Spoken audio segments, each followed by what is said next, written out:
그런데 우리의 믿음이 예수님이 우리를 위해서 십자가에서 죽으셨다고 하는 믿음에 머물면 우리는 정말 염치 없는 신앙이 됩니다. 예수님을 우리의 죄를 위한 대속죄물로만 여기면 그것은 하나님의 더 크신 뜻을 우리가 망각하는 신앙이 될 수가 있습니다. 그래서 죄를 지었을 때 죄를 해소하기 위한 방법으로 예수님을 찾지 진정 예수님을 살아계신 주님으로 바라보지 못하기 때문입니다. 그래서 하나님께서는 하나님의 능력으로 예수님을 다시 살리셨어요. 그리고 다시 살리신 것뿐만 아니라 다시 살아나신 것도 중요하지만 더 중요한 성경의 증언은 뭐냐고 하면 하늘에 오르셔서 하나님 보좌에 앉으셨다는 겁니다. 우리는 보좌라 그러는데 번역을 보니까 왕좌 이렇게 번역한 번역이 많더라고요. 그게 더 정확한 번역 같아요. 그래서 하나님이 온 우주 만물을 통치하시는 그 왕좌에 예수님께서 부활하시면서 앉으셨다는 겁니다. 그것이 예수 그리스도의 복음 가운데 어쩌면 가장 중요한 내용일 수가 있습니다. 물론 우리 죄를 위해서 십자가 지시는 것 중요합니다. 대속이 중요합니다. 없으면 복음이 되지 않습니다. 그리고 그가 다시 살아나는 것, 부활하시는 것, 그것도 복음의 아주 중요한 핵심인 것 맞습니다. 근데 부활하신 목적이 있습니다. 그냥 죽었다가 다시 살아난 것이 신기한 능력이기 때문에 부활하셨다. 그 차원에서 우리가 복음을 이해한다면 복음의 아주 중요한 요소를 놓치는 거예요. 부활하신 목적은 하나님 왕좌에 앉기 위해서 부활하신 것입니다. 그래서 지난 우리 2주 전에 봤지만 시편 110편 1절의 말씀처럼 하나님의 그 왕좌에 앉으셔서 실제로 온 세상을 다스리신다. 통치하시는 주님이 되신다. 이것이 복음의 아주 중요한 핵심입니다. 우리 찬양할 때 주님 다시 오실 때까지 찬양하잖아요. 근데 우리 포커스가 다시 오시는 것에 많이 머물러 있어요. 사실은 주님에 머물러 있어야 되거든요. 그러니까 다시 오시는 거 우리 고백하죠. 중요한 건 뭐냐면 지금 현재는 주님으로서 하나님의 왕좌에 앉아 계시다는 거예요. 그 주님이 다시 오실 거라는 거예요. 그리고 그 주님이 다시 오실 때까지 우리는 주님의 나라를 이곳에서 준비하겠다 하는 것이 우리 신앙의 아주 중요한 고백인 것이죠. 여러분, 우리 리뉴 코리아를 준비하면서 이런 선포를 하고 싶어요. 예수님은 하늘 왕좌에 앉으셔서 대한민국을 통치하고 계십니다. 할렐루야. 이 믿음이 우리 가운데 회복이 되면 이 민족은 다시 하나님의 은혜와 사랑 가운데 회복될 수 있어요. 하나님이 살아계신 하나님께서 아들 예수 그리스도를 다시 살리시고 그리고 그 예수 그리스도께서 하나님 보좌에 앉아서 우리의 주님이 되셔서 우리 주님이 되시는 분은 청와대에 계신 분도 아니고 백악관에 계신 분도 아니고 무서운 아버지도 아니고 우리의 살아계신 주님은 하늘 보좌에 앉으신 왕좌에 앉으신 예수님이시다. 예수님은 결코 부활하신 후에 주무시는 분이 아니세요. 잘못 생각하면 부활하신 후에 가만 계시다가 주무시다가 뭐 쉬시다가 다시 재림하실 것처럼 여겨져요. 그래서 성경이 말하고 우리 예수님은 주님이 되셨다는 겁니다. 정말 주님이 되셨다는 겁니다. 그래서 그는 왕좌에 앉으셔서 이 대한민국의 중심부터 구석에 이르기까지 바라보시고 다스리시는 살아계신 주님이다. 이 믿음이 이 신앙과 이 신학이 우리 한국교회 가운데 다시 회복되어지기를 주의 이름으로 축원합니다. 다윗은 시편 110편 1절에서 하나님의 왕자 오른편에 앉아 계신 예수님을 바라보고 있죠. 내가 내 원수들로 내 발판이 되게 하기까지 너는 내 오른편에 앉아 있으라. 하나님께서 다윗의 주 되시는 예수님께 내가 너로 하여금 너의 원수들을 다 발로 밟게 할 때까지 너는 내 우편에 앉아 있으라. 그래서 이 시편 110편 1편 다윗의 예언에 따라서 예수님 지금 하나님 보좌 우편에 앉아 계신 거예요. 내 우편에 앉아 있으라. 하나님께서 예수님께 말씀하신 거예요. 내 우편에 앉아 계시라. 부활하셔서 앉아 계시는 거예요. 근데 그냥 앉아 계시는 것이 아니라 하나님을 대신해서 우리의 삶을 통치하시는 살아계신 주님이신 줄을 믿습니다. 여러분, 오늘 그 대한민국에 예수 믿는 저희들이 이 예수님을 정말 봤으면 좋겠습니다. 이 예수님을 본 사람이 성경에 많이 있는데요. 그 중에 대표적인 사람이 스데반입니다. 스데반이 예수님을 증거하다가 돌에 맞아 죽게 되었습니다. 순교하게 됐죠. 그런데 하나님께서 스데반을 위로해 주시고 또 스데반에게 스데반이 증거한 그 복음에 대한 확신을 심어주기 위해서 하나님께서 하늘 문을 여셨어요. 그래서 스데반이 돌에 맞아 순교하기 직전에 하늘이 열리는 걸 봤어요. 그리고 하늘이 열렸는데 너무 놀라운 것을 발견했어요. 뭘 발견하겠죠? 그 하늘에 왕자가 있는데요. 하나님이 앉아 계신 왕자가 있잖아요. 그 하나님 왕자 옆에 예수님이 서 계신 거예요. 그래서 스데반이 놀라워서 소리 지르면서 이렇게 말했잖아요. 하늘이 열리고 인자가, 예수님이 사람의 아들이신 예수님, 인자가 하나님 우편에 서신 것을 내가 본다 하는 거예요. 시편 110편 1절에 의하면 예수님은 앉아 계셔야 되잖아요. 근데 앉아 계시다가 예수님이 서 계신 겁니다. 그러니까 스데반이 아마 이해했을 거예요. 예수님 왜 주님이 앉아 계셔야 되잖아요. 근데 예수님이 서 계신 거예요. 왜 서 계셨죠? 그거 아시나요? 원래 다스리려면 앉으셔야 되잖아요. 왕이 회의하고 통치할 때 쓴 적은 없잖아요. 앉아야 되잖아요. 예수님이 쓰신 거예요. 왜 쓰셨죠? 예, 스데반의 영혼이 하늘 아버지의 나라로 올라오는 것을 맞아주시는 거예요. 그래서 서 계신 거예요. 성경에 보면 다 예수님이 보좌에 앉아 계신다고 나왔는데 이 사도행전 7장 56절에는 예수님이 그 보좌의 왕자에서 서 계시는 거예요. 여러분, 저와 여러분이 오늘 이 집회를 통해서, 이 모임을 통해서 우리 예수님이 하늘 왕자에 앉아 계시고 지금 좀 일어나신 것 같아요. 왜죠? 대한민국을 보시고 조금 화가 나셨어요. 그리고 좀 답답하셨어요. 좀 움직이시는 것 같아. 이걸 어떻게 하면 좋지? 이걸 어떻게 하면 좋지? 이건 아닌데, 이래서는 안 되는데.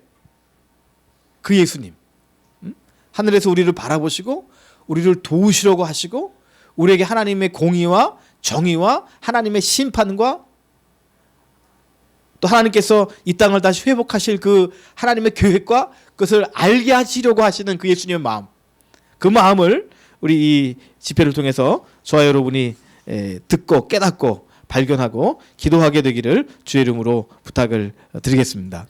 여러분, 저와 우리 모두가, 여기 형제자매님 모두가 정말 하늘과 땅의 모든 권세를 받으신, 마태복음 28장 18절이죠.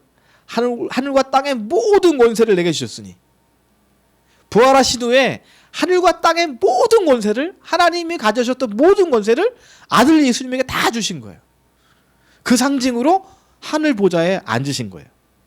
그 예수님께서 하늘 왕좌에 앉으셔서 대한민국을 통치하신다.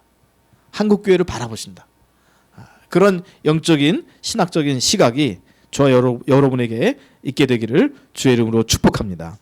나의 왕이 되시고 우리 가정의 주인이 되시고 교회의 머리가 되시는 주님, 교회의 머리가 되시는 주님, 그리고 이 서울 도성의 통치자이시고 대한민국의 진정한 주권자 되신 살아계신 예수님을 저와 여러분이 바라보고 고백하고 선포하게 되기를 다시 한번 주의 이름으로 축복합니다. 참 사람의 눈에는요, 이 세상에 힘 있는 권력자들이 보여요. 그래서 그 권력자가 잘못하면 굉장히 화가 나고요. 또 잘할 만한 권력자가 일어나면 막 우상을 섬기듯이 하나님을 추앙하듯이 수만 명, 수백만, 수백만 명의 사람들이 막 추앙하는 모습을 우리가 볼 수가 있습니다. 근데 다니엘서를 보니까요, 하나님이 이런 말씀을 주시잖아요. 이 세상의 권력자들은요, 일정 기간 통치하는 거예요. 일정 기간 다스리는 것뿐이에요. 그래서 너무 실망할 것도 없고요, 너무 기대할 것도 없어요. 너무 실망하면 살아계신 하나님이 섭섭하게 생각하시고요. 왜 하나님이 진정한 통치자인데 실망할 게 뭐고 있어요. 너무 기대를 많이 가지면요, 우리가 또 실망하게 돼요. 왜? 언젠가 또 무너져 내려버리니까요. 다니엘 2장에 보니까요, 느부갓네살 왕이 꿈을 꾸잖아요. 여러 나라가 나타나죠. 금나라, 은나라, 동나라, 철나라. 그래서 금나라가 있고 그다음에 은나라가 있고 동나라가 있고 철나라가 있습니다. 그런데 뭐라고 말하냐면 이 모든 나라는 다 끝이 있게 되는 거예요. 이 왕들의 시대인데, 그리고 이 금나라, 은나라, 동나라, 철나라 이 왕들의 시대가 끝나면 하나님께서 다니엘을 통해서 주신 말씀이 이거잖아요. 하늘의 하나님이 영원한 나라를 세우신다는 거예요. 따라합시다. 하늘의 하나님이 영원한 나라를 세우신다. 네. 그것이 다니엘서의 핵심입니다. 이 여러 제국과 여러 나라들과 여러 왕들이 지나갈 것입니다. 다니엘 또 요즘 7장 묵상하는데요. 거긴 또 네 짐승이 나옵니다. 첫째 짐승, 둘째 짐승, 셋째 짐승, 넷째 짐승. 근데 넷째 짐승은 너무너무 무시해요. 무서워요. 막 부들부들 우리를 떨게 만드는 그런 아주 포악한 철권 통치자예요. 어떻게 보면 저 북한의 김일성, 김정일, 김정은이 정권을 북한에 계신 우리 동포들이 생각할 때 정말 무너질 수 없는 철권 통치잖아요. 70년 넘게. 그런 아주 어떻게 할 수 없는 그 넷째 짐승이 있어요. 근데 그 넷째 짐승이 무슨 사인인지 아세요? 넷째 짐승이 나타나면 하나님께서 넷째 짐승을 심판하시고 하나님께서 성도들을 위해서 영원한 나라를 세우신다는 사인이에요. 할렐루야. 아마 한반도가 이렇게 시끄럽고 복잡하고 남한이나 북한이나 이 통치자들 문제 때문에 이 고통당하는 것은 굉장히 어둡죠. 저녁이죠. 근데 이것이 하나님께서 새로운 하나님의 질서와 하나님의 나라를 세우시겠다고 하는, 새로운 아침을 여시겠다고 하는 영적인 사인으로 우리가 바라볼 수 있었으면 좋겠습니다. 근데 세상의 왕들만 바라보잖아요. 그런 시각이 열려지지가 않아요. 막 부글부글 끓죠. 저도 마지막엔 참다가 저희 가족에게 이렇게 말했어요. 야, 다음 주에는 나도 촛불을 들었으면 좋겠다 이거. 저는 너무 답답하니까요. 이건 아닌 거니까요. 그런데 성경의 말씀을 쭉 우리가 바라보면 이러한 어두움은 하나님께서 새로운 하나님의 나라를 세우시기 위한 하나의 과정인 것을 볼 수가 있습니다. 제가 다니엘 2장 44절의 말씀을 읽어드릴게요. 한번 천천히 들어보세요. 이 여러 왕들의 시대에 하늘의 하나님이 한 나라를 세우시리니, 한 나라를 세우신대요. 이것은 영원히 망하지도 아니할 것이요. 와, 영원히 망하지 아니할 나라. 그 국권이 다른 백성에게로 돌아가지 아니할 것이요, 도리어 이 모든 나라를 쳐서 멸망시키고 영원히 설 것이다. 오늘 말씀을 준비하면서 하나님께서 주신 그런 음성이 있었습니다. 대한민국에 여러 권력자들이 있다. 정치뿐만 아니라 경제, 사회, 문화 영역에서 자신의 뜻대로 큰 권력과 권한을 가지고 이 나라를 움직이는 자들이 많이 있다. 이들은 때로 선한 의도를 보이면서 나라를 좋게 이끌어 가려고 하는 것처럼 보이기도 한다. 그러나 이 하나님을 두려워하지 않는 이 권력자들은 자기의 이익을 추구하다가 결국 나라를 망쳐놓고 만다는 거예요. 뭐 경제의 힘을 갖고 있는 사람들도 그렇고요. 그 기업들도 그렇고요. 언론도 마찬가지고요. 어떻게 보면 우리나라 최고 정치 권력이라고 하는 청와대보다 더 권력이 있는 것은 언론기관일 수 있습니다. 혹은 큰 기업가일 수가 있어요. 대통령은 감옥 가도 재벌 수장은 감옥 안 갈 수 있어요. 그런 권력자들이 존재하는 거예요. 그들이 나름대로 선의를 갖고 있지만 사실은 결과적으로 보면 그들이 다 나라를 놓고 있는 거죠. 이 다니엘 2장 44절, 여러 권력자들이 다스릴 때 하나님은 어떤 계획을 세우셨냐면요, 한 나라를 세우신대요. 근데 이 나라는 영원히 멸망하지 않는 나라예요. 따라합시다. 영원히 멸망하지 않는 나라. 네. 여러분, 망하는 나라의 백성입니까? 영원히 망하지 않는 나라의 백성입니까? 네, 둘 다예요. 대한민국의 국민이라는 것은 언젠가 망할 나라의 국민인 것이고, 우리가 영원한 하나님의 자녀가 되었다는 것은 영원히 망하지 아니할, 그리스도 안에서 영원히 망하지 아니할 이미 영원한 나라가 세워졌어요. 그리스도 안에서 그 나라에 우리가 이미 속해 있기 때문에 지난번에 그런 비유를 드렸죠. 128층 롯데 빌딩은 무너진다. 근데 토기장이의 집 교회는 영원히 무너지지 않는다.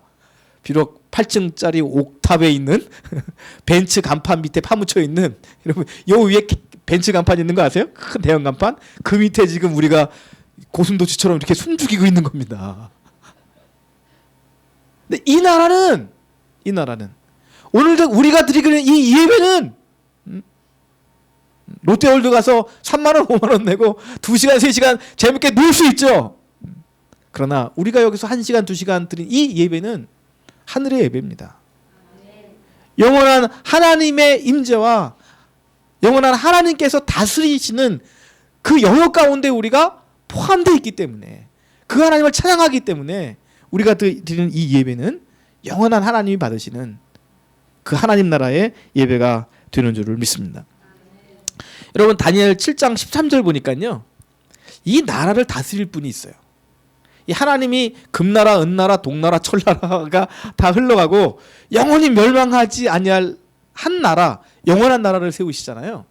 근데 이 나라를 통치하시도록 세우시는 왕이 있어요. 다니엘 7장 13절에 보니까 이런 말씀이 있습니다. 인자 같은 이가 하늘 구름을 타고 와서 옛적부터 항상 계신 이에게 나아가매. 인자 같은 이, 참 어려운 표현입니다. 우리말로 풀면 사람의 아들 같은 이라는 뜻이에요. 굉장히 어려운 뜻이지만 아무튼 성경에서는 예수님도 그러셨지만 예수님을 인자라고 봐요.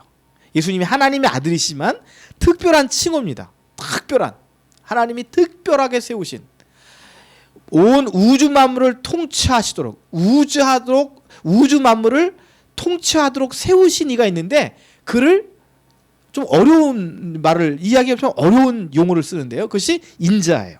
사람의 아들이란 뜻이에요. 그래서 그 인자 같은 이가 구름을 타고 와서요, 하나님 앞에 쓰는 거예요. 그럼 하나님께서 그 인자 같은 이에게 모든 권세를 다 맡기시는 거예요. 제가 읽어볼까요? 14절 그에게 권세와 영광과 나라를 주고, 따라합시다. 권세와 영광과 나라를 주신다. 그 인자 같으신 이에게, 인자 같으신 이에게 권세와 영광과 나라를 주신다는 거예요. 그리고 아까 말했지만, 그래서 그 나라는, 그 권세는 소멸되지 아니하는 영원한 권세고, 그의 나라는 멸망하지 아니할 것이라. 여러분, 여러분이 예수님을 믿습니다. 그래서 우리가 예수님을 믿고 예수님을 우리의 주님이라고 고백합니다. 그냥 나를 위해서 죽으시고 부활하신 그 정도가 아니라 하나님 보호자 우편에서 앉으셔서 우주 만물을 통치하시는 그 예수님을 우리가 그리스도로, 예수님으로, 주님으로 믿고 있습니다. 그런데 그분의 나라는, 그분의 권세는, 그분의 영광은 영원하다는 겁니다. 대한민국이 또 헌법을 바꾸자, 뭐 개헌 이런 얘기 나오잖아요. 헌법을 바꾸자. 헌법을 바꾸면 이론적으로는 새로운 나라가 되는 거예요. 7공화국, 8공화국, 9공화국, 몇 공화국까지 갈지 모르겠지만 계속 나라는 바뀔 겁니다. 통일이 되면 또 통일조국이 또 세워질 거예요. 그러나 아무도 몰라요. 100년 후에 우리가 중국의 한성이 되어 있을지, 혹은 우리가 유럽처럼 일본, 한국, 중국이 하나의 나라가 또 되어 있을지, 세상 나라는 생겨지고 없어지는 거예요. 그러나 이 땅에 120년 전에 예수 그리스도의 복음이 들어와서 하나님 나라가 시작됐잖아요. 그 나라는 사람들 눈에는 초라하게 보여요. 이 벤츠 간판 밑에 있는 고슴도치 집 같은 이것처럼 초라하게 보일 수 있어요. 그러나 성령 받은 사람은요, 정말 영의 눈이 열린 사람은 이곳에서 영원한 하나님의 나라를 보는 거예요. 그리고 그 영원한 하나님의 나라가 금나라를 쳐부수고, 은나라를 쳐부시고, 철나라를 쳐부시고, 동나라까지 쳐부시는 거예요. 뭐 촛불 들고 뭐 어디 시위하러 가자 그런 말씀을 드리는 거 아닙니다. 말씀과 기도와 찬양으로 하나님의 나라를 우리는 이곳에서 세우는 겁니다. 대한민국이 우리에게 소중합니다. 아멘.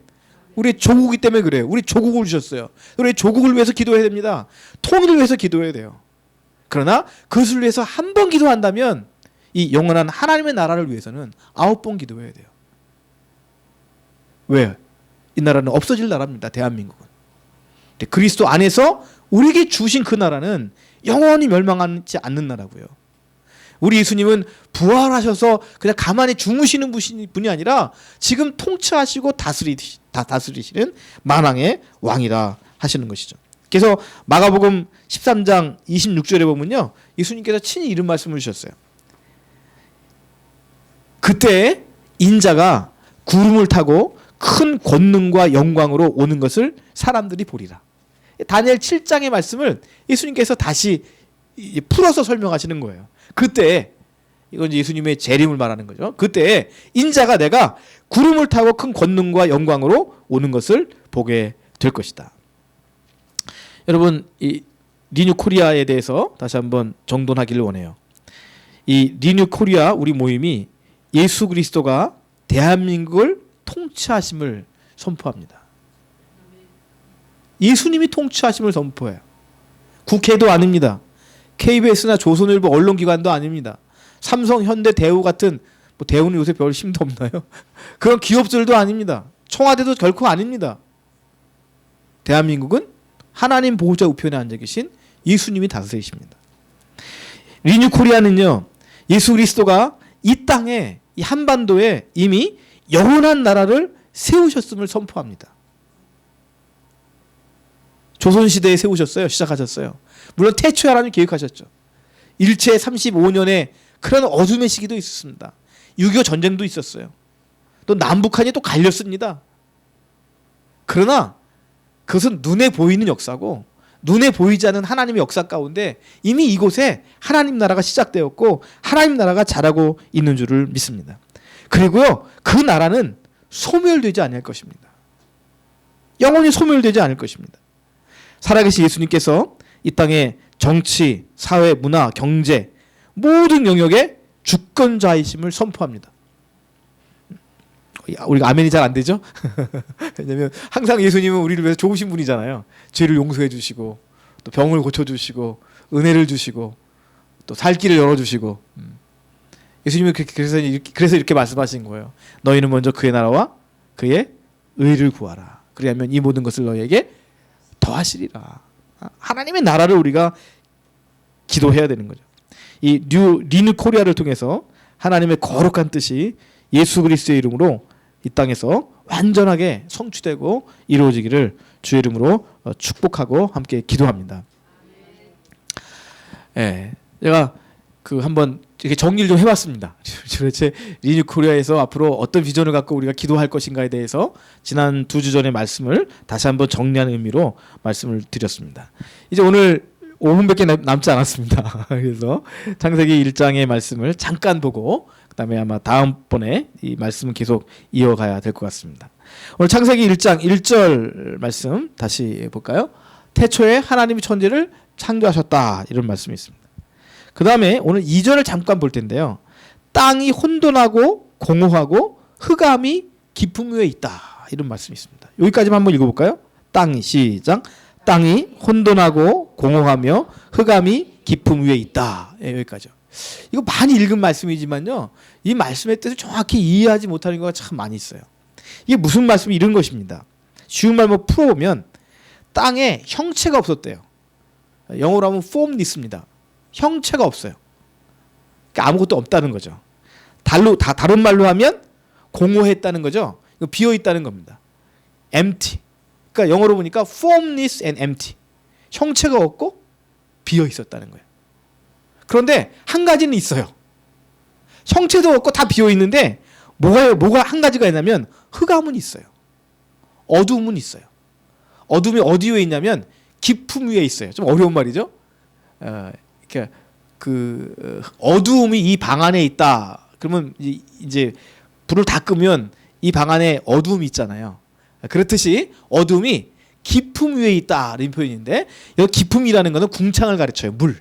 이 우주 만물을 창조하기 전에 그 상태를 성경은 물로 보는 겁니다. 하늘의 물과 하늘 아래의 물. 그러니까 아직 우리가 생각하는 건 물은 아니고요. 물은 아직 창조가 안 됐으니까. 그런데 아무튼 표현할 때 깊은 물이 있었다는 거예요. 깊은 물. 우리가 있는 물은 아니고 이거 영적 세계를 말하는 거죠. 그런데 그 깊은 물 위에 뭐만 있냐면 어둠만 있는 거예요. 그것이 천지창조 이전의 상태예요. 아무것도 없고요.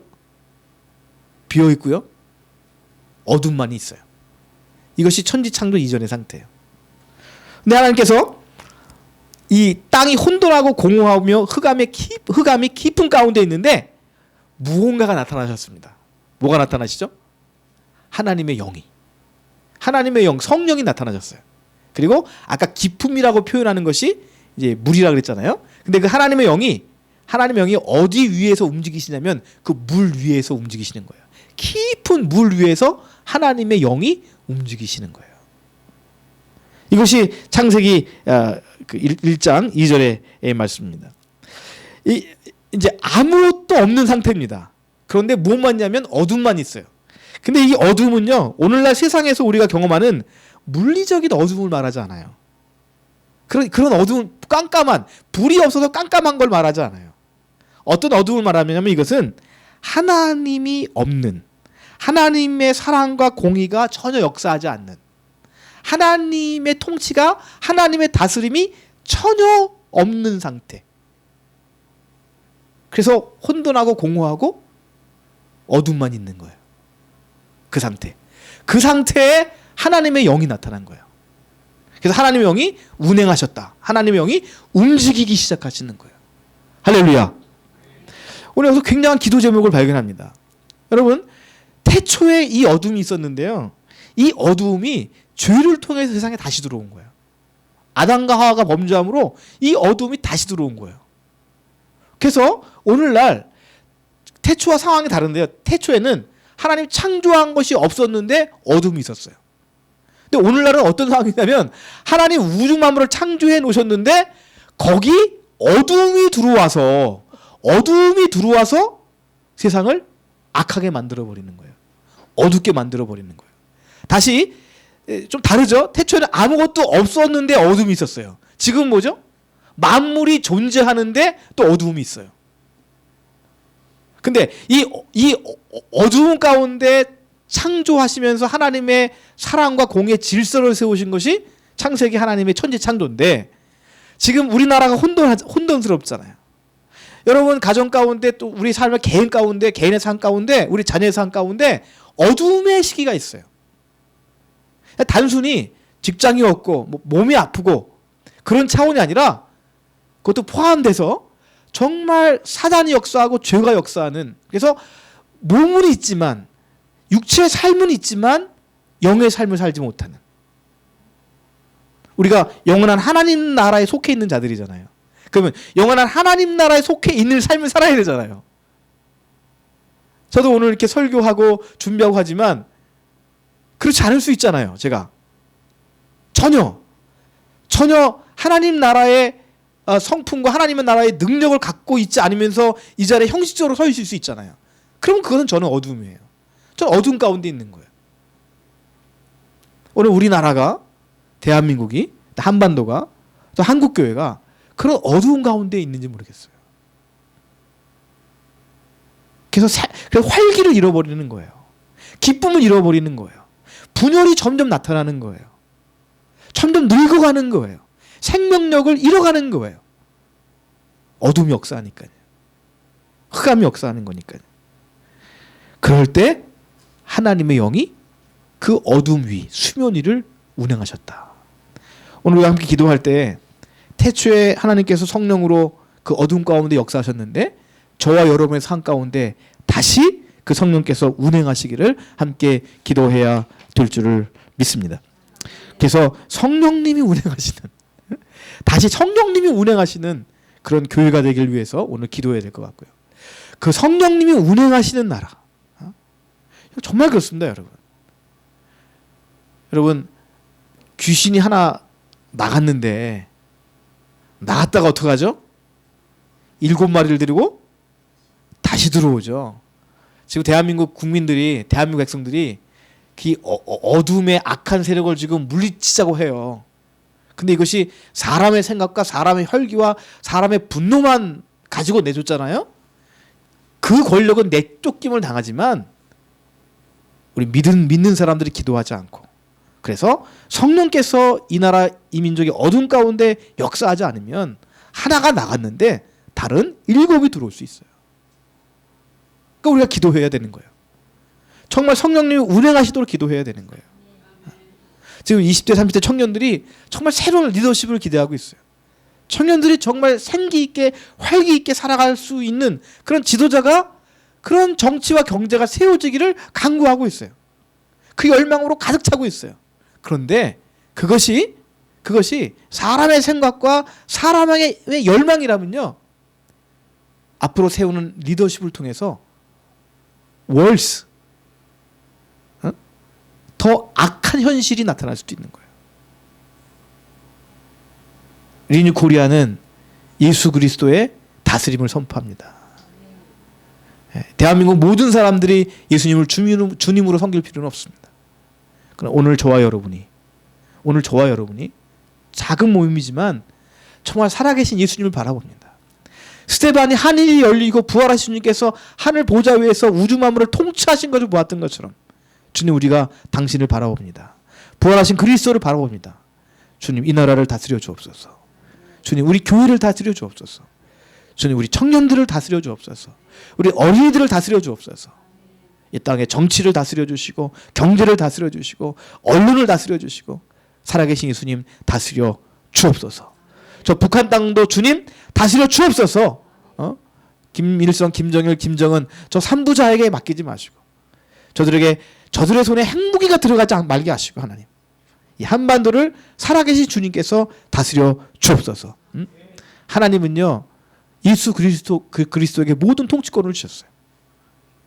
그래서 우리가 기도할 때 주여 삼창하잖아요. 그 주여 삼창할 때 잘못하면 주소 없는 주여가 돼요. 주여! 주여! 주여! 누구한테 하는지 모르는.